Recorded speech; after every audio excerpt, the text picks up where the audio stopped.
नमस्कार। क्या हाल चाल है? सब ठीक है? बहुत बढ़िया, बहुत बढ़िया। अपने और अपने को ख्याल रख, और जब टाइम मिले तो वीडियो जरूर देखो। देसी देख बिगर ब्रेक बगैर लाग लपीट, बिल्कुल देसी अंदाज में। मैं विपिन बेबाक, मेरे साथ मेरे सहयोगी शादाब रिजवी। जय हिंद, जय भीम, सत श्री अकाल, आदाब। मेरा नाम है शादाब। बाबा साहब की जयंती पे बहुत बढ़िया माहौल हो। आई कतई नीली क्रांति ही क्रांति, मजा ही आ गो। शादाब रिजवी, आपको कैसो महसूस हुआ? बहुत बढ़िया। और जिस तरीके से बाबा साहेब भीमराव अंबेडकर के समर्थक वहाँ जयंती पर इकट्ठे हुए थे और बाबा साहेब भीमराव अंबेडकर की जयंती मना रहे थे, तो इसका मतलब ये है देश के अंदर आज भी संविधान प्रेमी ज़्यादा हैं और मनुवादी कम हैं। अच्छा, नए नए बालक बहुत बड़ी संख्या में, और बिल्कुल जुलमी ढारा को। महिलाएं भी बहुत सारी हैं और युवा तोड़ी नहीं कोई। सादा ब्रिज भी। युवा भी, बुजुर्ग भी, महिलाएं भी, बच्चे भी और पुरुष भी। जितना जन सैलाब बहन जी ने जो बनाया था दलित प्रेरणा स्थल, उस प्रेरणा स्थल में हम लोग तो पहुंचे भी थे। तो दलित प्रेरणा स्थल में सारा पूरा का पूरा जो हमने दृश्य देखा, वो दृश्य देखने के बाद ऐसा लग रहा है कि वापसी होगी बहुजन समाज पार्टी की, क्योंकि वो जो दलित प्रेरणा स्थल है वो उत्तर प्रदेश में ही है। वहां से प्रेरणा ले ली है, नौजवानों ने भी प्रेरणा ले ली है, और महिलाओं ने भी प्रेरणा ले ली है, और बुजुर्ग तो पहले ही लिए हुए हैं। और एक बात और हमने वहां देखी, जिस टाइम स्वराज टाइम्स वहां चल रहा था, मैं स्वराज टाइम्स के लिए सवाल करने गया। कुछ महिलाएं ऐसी थी, कह रही थी कि जी हम चंद्रशेखर को वोट देंगे। मैंने कहा जी बहन जी को क्यों नहीं? कि बहन जी से तो हमें कोई दिक्कत ही नहीं है। मैं तो फिर बहन जी को क्यों नहीं वोट दे रही? कहती चलो ठीक है, समझ में आ गई, हम बहन जी को ही वोट देंगे। मैंने कहा चलिए आप। सादा ब्रिज, बहुत महिलाओं से आपकी बात हुई, आपने महिलाओं के संग एक पूरा प्रोग्राम करो, तो महिलाओं से क्या क्या चर्चा हुई, थोड़ी सी तरह सूक्ष्म में बताओ दर्शकों को। देखिए, महिलाओं का जो सबसे पहली बात टीस है महिलाओं के दिल में, उन्हें बहन जी से कोई दिक्कत नहीं है, लेकिन महिलाओं के दिल में एक टीस है। वो ये है कि बहन जी आखिर नजर क्यों नहीं आती। बहन जी जैसे पहले के समय में जगह जगह, गांव गांव, ग्रामीण अंचलों में, पगडंडी हर जगह दिखाई दे जाती थी। अब बहन जी क्यों नहीं नजर आती? बहन जी सिर्फ वहां लखनऊ से बैठकर ट्वीट करा देती है। अब ट्वीट तो हम पढ़ते नहीं। महिलाओं ने जो बताया हमें दुख ऑफ कैमरा, क्योंकि कई बात ऐसी होती है कि ऑन कैमरा महिलाएं नहीं बताना चाहती, तो उन्होंने बताया कि सबसे ज्यादा जो दुख है हमें वो ये कि हम ट्विटर व्विटर तो भाई चलाना जानती नहीं। और ये क्या ट्विटर है, कौन चिड़िया का नाम है ट्विटर, हमें पता नहीं। हाँ, रील वील देख लेती हैं इंस्टाग्राम पे, और उस पे जो यूट्यूब वगैरह पे, यूट्यूब इंस्टाग्राम पे बहन जी आती नहीं। बहन जी का जो भी संदेश आता है वो ट्विटर पे आता है। तो वो ये कह रहे हैं कि हमें तो ऐसा लगता है जैसे बहन जी पता नहीं विदेश चली गई है, देश में है नहीं है, प्रदेश में है अच्छा नहीं सादा है। ब्रिज, जो पहलो सवाल हो आपको कि बहन जी पहुंचती नहीं, दिखाई नहीं देती, तो वाकई नहीं है। थोड़ा सा उन्हें आप थोड़ा सा बताते कि भाई बहन जी की जो उम्र है या दौरान में, अगर जब आपकी उम्र ऐसी होगी तो मेरे ख्याल से इन सब चीज़ों ने छोड़ चुके होंगे। बिल्कुल, वही मैंने उनको समझाने की कोशिश हाँ। की। मैंने 4 बार मुख्यमंत्री बनी बहन जी। जिस समय आपके गाँव में आती थी बहन जी, जिस समय आपके ग्रामीण क्षेत्रों में पहुँचती थी बहन जी, आपकी विधानसभाओं में पहुँचती थी, आपकी विधानसभाओं में आपके साथ पैदल चलती थी, उस समय बहन जी की उम्र क्या थी? और आज देखिए, आपके 4 बार मुख्यमंत्री रहने के बाद बहन जी के स्वास्थ्य की भी परेशानियाँ हैं। बहन जी की और बड़ी ज़िम्मेदारियाँ हैं। अब पार्टी बन चुकी है पूरे नेशनल लेवल की। बिल्कुल, चारों देश तरफ की पार्टी, जिम्मेदारी पूरे है। देश के अंदर पार्टी बन चुकी है। और यहाँ तक के विदेशी मामलों में भी बहन जी को अपना हस्तक्षेप करना पड़ता है और बयान देने पड़ते हैं। तो देश विदेश की राजनीति आज बहन जी कर रही हैं, तो उनके लिए ये तो मुमकिन नहीं है कि वो आपके पास हमेशा लगी रहें या आपके पास हमेशा आपके बीच में पहुंचे। लेकिन पार्टी के और पदाधिकारी हैं, उन्हें हाँ, जिम्मेदारी दी हुई है, वो लोग बिल्कुल। पहुंचे भी हैं, ऐसी बात नहीं है। तो हमने उन्हें ये बताया कि आपके पास में जो छोटा सा भी एक कार्यकर्ता पहुंच रहा है बहुजन समाज पार्टी का, आप समझ लिए बहन जी ने ही उसे भेजा है।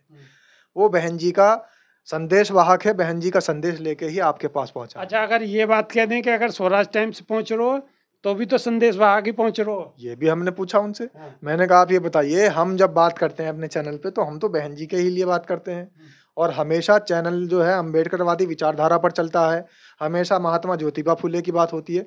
अगर हम आपके पास तक पहुंचे हैं तो क्या आपको नहीं लगता कि बहन जी के संदेश तक हम आपके पास पहुंचे हैं? क्योंकि आप जो बात कहते हैं बहन जी तक पहुंच जाती है संदेश के जरिए, और पूरे देश विदेश में पहुंचती है। तो हम भी तो बहन जी के संदेष्टा हैं। हम बहन जी की बात लेकर आपके पास आए माइक में, आप बताइए क्या दिक्कत?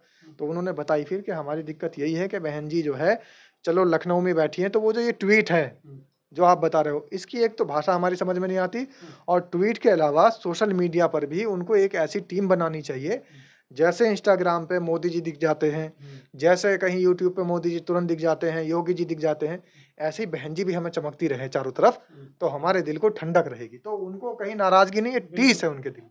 समझ रहे हो बात को? समझ रहे हो? हैं? कहीं ना कहीं महिलाओं को टीस है, क्योंकि वो अपनी बहन जी को देखना चाह में और बार बार उनके मुख पर बिंदते नई नई चीजें ने सुनना चाह में और वो नहीं सुन पा में, तो उनके अंदर टीस है। अच्छा, अब चंद्रशेखर पे भी अब आ बात जाती है करेंगे, नहीं ना, हाँ बिल्कुल बिल्कुल, हाँ। अब बात करेंगे जो जवान बालक हैं, नई उम्र के जो बालक है, जिनके अंदर जोश ज्यादा है, जो बालन में ऐसे करके कभी हम भी हाथ मारे करे, कभी हम भी यूं करे करे, इतना उनके विषय में भी चर्चा है यार। देखिए, नौजवान जो है, ज्यादातर आपने भी एक प्रोग्राम किया था वहाँ, नौजवानों का रुख कहाँ था? चंद्रशेखर की तरफ। इस बात को भी हमें नहीं भूलना चाहिए।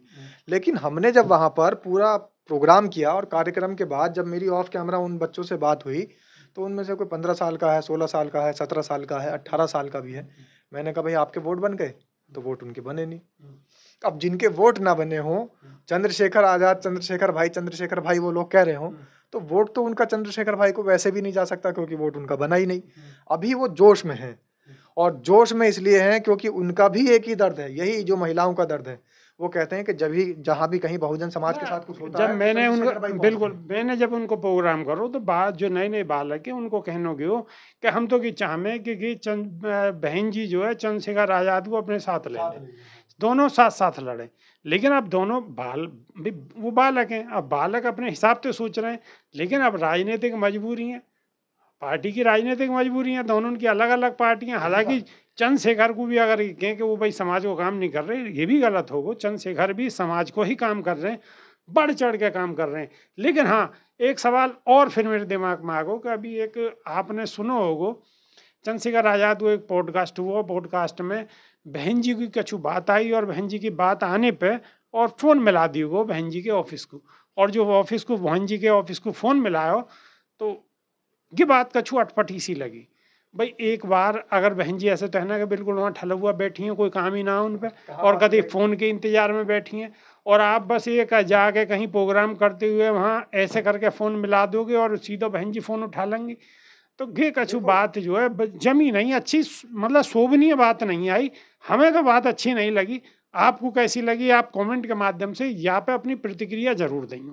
खास तौर पे ये मैं आपसे रिक्वेस्ट कर रहा हूँ कि यहाँ पे आप अपनी प्रतिक्रिया जरूर देंगे, क्योंकि उन्होंने एक स्टूडियो ते एक फ़ोन करो बसपा ऑफिस में कि बहन जी से बात करवाओ, तो बहन जी बिल्कुल ऐसे ढलवा तो बैठी ना कि बिल्कुल इंतजार में बैठी है कि भाई काय को फ़ोन आ रहा हो, लाओ भाई लाओ बात करवाओ, तो कि बात कछु अटपटी सी लगी। तो अगर ये ऐसे ना होती और बात करनी तो अपने वैसे कर लेते यार, सार्वजनिक रूप से करने की क्या जरूरत थी। तो कहीं ना कहीं ये ऐसा महसूस हुआ जैसे कि कछु ओवर एक्टिंग सी और कछु ज्यादा दिखाने वाली बात सी लगी। इसका भी विभाग जी, हमने वहाँ लोगों से, जो बसपा के लोग थे, बहुजन समाज पार्टी के लोग भी वहाँ पहुंचे थे कार्यक्रम में, उनसे पूछा कि भाई लोग तो चाह रहे हैं, जो नौजवान है हमारे साथी बहुजन समाज के युवा, तो ये चाहते हैं चंद्रशेखर साथ होने चाहिए मायावती जी के। तो पहली बात तो मेरा जो अपना मानना है, चंद्रशेखर जैसे बसपा के अंदर न जाने कितने कार्यकर्ता हैं। जिस लेवल पर चंद्रशेखर हैं, उससे ऊंचे लेवल पर न जाने कितने कार्यकर्ता बसपा के अंदर हैं, और उनसे पुराने भी हैं, जो बाबा साहेब भीमराव अम्बेडकर के लिए काम करते चले आ रहे हैं, मान्यवर कांशीराम के लिए काम करते चले आ रहे हैं। तो उनको कैसे अनदेखा कर दें?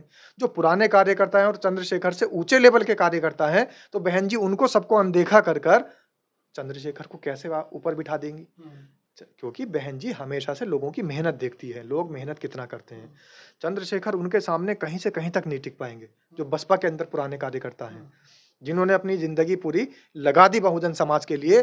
अब ये चंद्रशेखर तो आज सांसद बने हैं, वो कई बार सांसद भी रह चुके हैं, वो कई जगहों पर पूरे देश के अंदर जाते हैं, पूरे घूमते हैं, सब जगह पहुंचते हैं। तो ऐसे कार्यकर्ताओं को कैसे बहन जी अनदेखा कर देगी? एक तो पहली बात ये हुई। दूसरी बात, उनके लिए मेरा जवाब ये भी है कि एक तो दूध है, दूध का अपना एक अलग टेस्ट है, दूध के अंदर कैल्शियम भी है, दूध के अंदर और बहुत सारी चीज़ें हैं। एक तरफ नींबू है, और नींबू के अंदर भी विटामिन सी है। नींबू भी हमारे लिए बहुत एकदम फायदेमंद चीज़ है, लेना चाहिए। सलाद में मज़ा आएगा उससे, नींबू से जब नींबू डलेगा। शिकंजी बनानी होगी तो नींबू का इस्तेमाल करना होगा। लेकिन जब कभी चाय बनानी होगी या दूध का सेवन करना होगा, जब कैल्शियम की ज़रूरत होगी, तो दूध पिया जाएगा। अब लोग कह रहे हैं कि दूध और नींबू एक साथ मिला दीजिए। ठीक है, नींबू अपनी जगह सही है। देखो जी कि गड़बड़ है, नींबू और दूध एक जगह नहीं है सके, क्योंकि नींबू तो दूध फट जाए दोनों ही फायदेमंद है। दोनों ही फायदेमंद है, लेकिन दिक्कत है। दूसरी बात, दूध दूध का काम करेगा, नींबू नींबू का काम ठीक करेगा। है। आपको तो लेकिन चुनना होगा। लेकिन चंद्रशेखर समाज को काम कर रहे हैं, यहाँ में कोई दो राय वाली बात ना, और मजबूती से काम कर रहे हैं। और जहाँ भी कोई बहुजन समाज के लोगन के हित की बात आवे तो वो सबसे पहले पहुंचे भी हैं और बाकी लड़ाई भी लड़े। यहाँ में भी कोई दो राय वाली बात नहीं है। एक दिक्कत तो है, बहुजन समाज पार्टी के नेताओं से भी जब हमारी बात हुई, सवाल हुआ, तो उन्होंने भी यही बताया कि हमें चंद्रशेखर से कहीं कोई दिक्कत नहीं, लेकिन चंद्रशेखर से एक जगह दिक्कत है। दिक्कत यह है, उन्होंने कहा था कि मैं बाबा साहेब भीमराव अंबेडकर के मिशन पर काम करूंगा। बड़ी अच्छी बात है, हमें भी खुशी होती है। कोई भी व्यक्ति बाबा साहेब भीमराव अंबेडकर के मिशन पर काम करे, हम लोग भी मिशन पे ही काम कर रहे हैं बाबा साहब के। उन्होंने कहा था चंद्रशेखर ने कि मान्यवर कांशीराम के आदर्शों पर काम करूंगा, महात्मा ज्योतिबा फूले के लिए काम करूंगा, माँ अहिल्याबाई के लिए काम करूंगा। वो कर रहे हैं, बहुत अच्छी बात है। हम भी माँ अहिल्याबाई के लिए काम कर रहे हैं, हम भी ज्योतिबा फूले के लिए काम कर रहे हैं, और हम भी जो एनी बेसेंट है उनके लिए काम कर रहे हैं। लेकिन सबसे बड़ी बात यह है कि हम लोग अगर पार्टी बना दें, आज स्वराज टाइम्स काम कर रहा है, लेकिन स्वराज टाइम्स राजनीतिक करके पार्टी बना दें और बहुजन समाज के बीच हम उतर जाएं, फिर क्या होगा? फिर ये जो दर्शक हैं, कुछ दर्शक तो हमारे साथ आ सकते हैं कि भाई ये बेबाक जी, शादाब रिजवी बहुत ज्यादा बहुजन समाज की आवाज उठा रहे थे, लेकिन बहुत सारे बिछड़ जाएंगे, हट लेकिन जाएंगे। लालच, अभी हम जो है निस्वार्थ आवाज उठा रहे हैं। और मेरी अंतरात्मा भी इसीलिए खुश है और आपकी अंतरात्मा भी इसीलिए खुश होती है कि हम लोग निस्वार्थ काम कर रहे हैं। जिस दिन स्वार्थ जुड़ जाएगा, अजय हमें काहे को स्वार्थ है? हमें तो कोई स्वार्थ ही ना, हमें तो भाई इतना स्वार्थ है, वीडियो चलाते रहो, फैलाते रहो, बस और संदेश जाना चाहिए। स्वार्थ की बात तो जब होगी जब कभी सरकार बरकार आवेगी। अभी तो लेना एक न देना दो, बिल्कुल सूखी गाजरन पर धाएं चल रही है, आगे पीछे कछु ना, बिल्कुल कतई लू ही लू चल रही है, चारों रंग को हाहाकार है, जय जयकार को कोई हिसाब किताब नहीं है। लेकिन कभी साल 2 साल 6 साल 10 साल में जब कभी सरकार आवेगी, जब देखेंगे तन्नक मन्नक कभी फायदे की जब सोचेंगे। अभी तो अपनी मेहनत करनी है और समाज को जगाने को काम बिल्कुल आत्माते कर रहे हैं। और मैं तो ये कहता हूँ बेबाक जी, सरकार भी आ जाएगी तब भी हमें, अगर बहुजन समाज का भला होगा तो हमारा भला उसी में ही छुपा हुआ अजी हमारा भलो, हमें क्या चाहिए? सरकार से दुनिया विज्ञापन ले, हम तो विज्ञापन की बात करेंगे, हमें और कुछ ना चाहिए। तो सबसे बड़ी दिक्कत यहाँ आई। अब जैसा आपको एकदम लगा ना कि स्वराज टाइम्स से कैसे राजनीतिक कर देंगे और कैसे, इसी तरीके से जो चंद्रशेखर ने भी यही कहा था कि हम अराजनीतिक रहेंगे, हम मिशन पे काम करते रहेंगे, और मिशन पे काम करने वाला कभी भी राजनीति में नहीं आता। अब इन्होंने जो राजनीतिक पार्टी बनाई है, राजनीतिक पार्टी बनाने के बाद बहुजन समाज पार्टी को, बहुजन समाज को यही दिक्कत हुई कि अगर आपको बाबा साहब के आदर्शों पर चलना था, मान्यवर कांशीराम के पदचिन्हों पर चलना था, माँ अहिल्याबाई के लिए काम करना था, ज्योतिबा फूले के लिए काम करना था, एनी बेसेंट के लिए काम करना था, तो आप गैर राजनीतिक संगठन बनाकर भी एक मिशन के तहत काम कर सकते थे। भीम आर्मी आपका राजनीतिक संगठन था, उसी के जरिए काम कर सकते थे। आपको राजनीति में आने की जरूरत नहीं थी, और अगर आपको राजनीति में आना था तो आप वार्तालाप करते और बहन जी से कहते कि मुझे राज्यसभा जाना है, मुझे लोकसभा जाना है, मुझे विधानसभा जाना है, तब तो बहन जी बात करती। अब आप अपनी पार्टी बना करके अपने आप जाकर डायरेक्टली आप लोकसभा पहुंचे हैं, और उसके बाद जो है एक पॉडकास्ट के अंदर नंबर लगा कर कह रहे हैं कि मैं तो बहन जी से मिलना चाहता हूं, बहन जी मिलती नहीं। तो बहन जी अपने लोकसभा सदस्यों से मिलेगी, आपसे क्यों मिलेगी? बताइए। आप डायरेक्ट चले गए, बहन जी से आपने कुछ कहा नहीं, बहन जी से कोई मशवरा नहीं, बहन जी से कोई सलाह नहीं। क्या आपने बहन जी से सलाह ली कि मैं जो हूं आपकी सीट से, जहां से आपने पहली बार चुनाव लड़ा था बहन जी, आज मैं आपकी उसी सीट से चुनाव लड़कर लोकसभा पहुंचने वाला हूं, कैसा रहेगा? तब तो फोन नहीं लगाया, तब तो कोई पॉडकास्ट में आपने वीडियो नहीं देखी चंद्रशेखर की कि जी मैं जो चुनाव लड़ना चाहता हूं, एक बार बहन जी से भी राय ले लूं। बहन जी को बार बार कहते हैं मैं बहन जी को पूजनीय मानता हूं, बहन जी का बहुत आदर सम्मान करता हूं। कहाँ गया था उस समय आदर सम्मान? जब आप चुनाव लड़ने के लिए जा रहे थे तब भी तो आदर सम्मान दिखाना चाहिए था। तो ये इनका कुछ नहीं है, सब ढकोसले हैं और ये राजनीतिक स्टंट है। ये बरगलानों को, हमारे नौजवानों को, बहुजन समाज के लोगों को बरगलाने के लिए, बहलाने फुसलाने के लिए इस तरीके के हथकंडे अपनाते रहते हैं। चलो हथकंडे की बात कह रहे हैं सादाब रिजवी, आप क्या समझ रहे हैं और क्या सोच रहे हैं तो कमेंट के माध्यम से बता लो। अब दूसरी खबर पे आ जा रहे हैं। उत्तर प्रदेश के आगामी विधानसभा चुनाव में भले ही अभी 1.5 से 2 साल को समय बाकी हो, लेकिन बहुजन समाज पार्टी में बैठकन को दौर लगातार जारी है। बसपा सुप्रीमो और पूर्व मुख्यमंत्री मायावती लगातार बैठक पर बैठक कर रही हैं और जिम्मेदार पदाधिकारी उनको दिशा निर्देश दे रही हैं। बसपा सुप्रीमो मायावती के भतीजे आकाश आनंद की पार्टी में अभी तक कोई जिम्मेदारी सौंपे जाने को ऐलान नहीं हुआ है। सियासी गलियारे ने अटकल है कि पार्टी में वापसी के बाद पहली बार होने जा रही बैठक में आकाश को कोई बड़ी जिम्मेदारी सौंपी जा सके है। हालांकि आज की बैठक में ऐसा कोई ऐलान नहीं हुआ। फिलहाल मायावती ने यूपी और उत्तराखंड के संगठन की समीक्षा करते हुए पार्टी के जनाधार को हर स्तर पर बढ़ाने के दिशा निर्देश जारी करे हैं। बसपा सुप्रीमो मायावती ने कही है कि पार्टी संगठन में निष्क्रियता और लापरवाही को सहन नहीं करो जागो। यूपी की बिगड़ती कानून व्यवस्था को जिक्र करते हुए मायावती ने बीजेपी सरकार पर निशाना साधते हुए कही है कि सपा सरकार की तरह ही ये सरकार भी केवल कुछ क्षेत्र और समूह विशेष के लोगों के लिए ही समर्पित है और वैसो ही दिखानो भी चाह रही है। ऐसे यूपी को बहु अपेक्षित और अति प्रतीक्षित विकास प्रभावित है जबकि 4 बार की बसपा सरकार में कानून को राज स्थापित करके दलितों, पिछड़ों, महिला, किसानों और बेरोजगारन के हितन की रक्षा, सुरक्षा और उन्हें न्याय दिलाने पर विशेष बल दिया गया हो, जाते हर तरफ अमन चैन को माहौल हो।